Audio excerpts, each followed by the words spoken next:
નમસ્કાર. આપણા જિલ્લામાં માનનીય મુખ્યમંત્રી સાહેબની સૂચના મુજબ સ્વાગતમાં જેટલા પણ જિલ્લા સ્વાગત, તાલુકા સ્વાગતમાં જે પણ અરજદારો આવતા હોય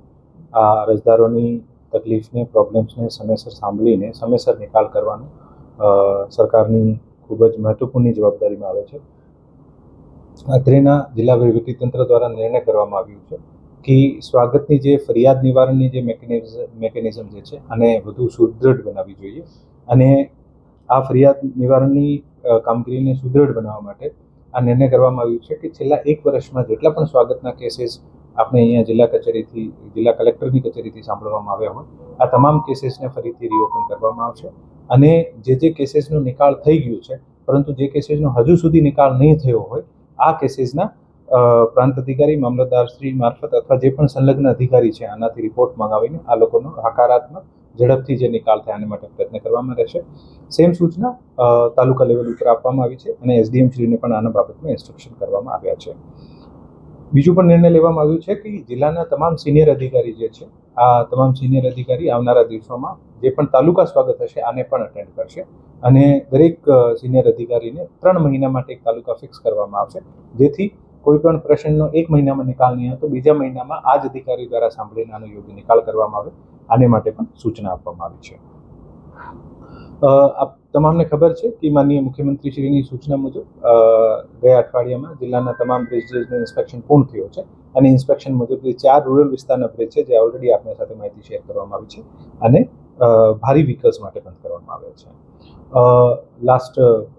15મી તારીખે આરઓ મિટિંગ્સ લેવામાં આવી છે અને આરઓ મિટિંગ્સમાં તમામ પ્રાંત અધિકારીશ્રીઓને, તમામ રેવન્યુ ઓફિસર્સને સૂચના આપવામાં આવી છે કે જમીન માંગણીના જે પણ પ્રકરણો છે જે 30 દિવસથી જે વધારે પેન્ડિંગ રહેતા હોય તો પર્સનલી ફોલોઅપ લઈને આ તમામ પ્રકરણને જે સ્થળ ઉપર જે કચેરીમાં અટક્યા છે ત્યાં કચેરીમાં પર્સનલી વાત કરીને આ પ્રકરણનો ઝડપથી નિકાલ આવે જેથી કોઈ પણ પ્રકરણ જે છે આ ગેરવ્યાજબી કારણોસર 30 દિવસથી વધુ પેન્ડિંગ નહીં રહે. જે તાલુકામાં અમુક તાલુકાઓમાં આધાર કિટના પ્રશ્ન હતા કે આધાર કિટ નથી અને આધાર કિટ નહીં હોવાના અમુક કારણો છે જે આધાર ઓપરેટર સસ્પેન્ડ થયા હોય અથવા કિટમાં ઇસ્યુઝ હોય આ તાલુકાને સૂચના આપવામાં આવી છે કે નજદીકી આંગણવાડી કેન્દ્ર જે છે આ આંગણવાડીનું કેન્દ્ર જે છે આના આધાર કિટને લઈને અને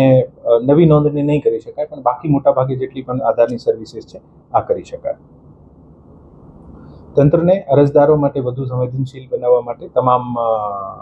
પ્રાંત અધિકારીશ્રીઓને, તમામ મામલતદારશ્રીઓને, તમામ રેવન્યુ ઓફિસર્સને સૂચના આપવામાં આવી છે કે જે પણ અરજદાર હતો અને સાથે ખૂબ સારી રીતે આનું માર્ગદર્શન કરવું જોઈએ અને અરજદારની જે સમસ્યા છે આનો આપણે સંવેદનશીલ રીતે અને લોકાભિમુખ વહીવટીતંત્ર રીતે આપણે આનો નિકાલ કરવો જોઈએ.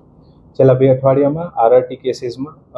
120 કેસીસને સાંભળવામાં આવ્યા છે અને 37 કેસીસને ઠરાવ ઉપર લેવામાં આવ્યા છે. આજે પણ લગભગ 40 જેવા કેસીસ જે છે આ સાંભળવાના છે.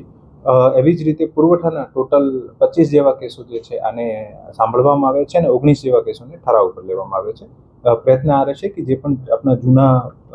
આરઆરટી કેસીસ છે, જૂના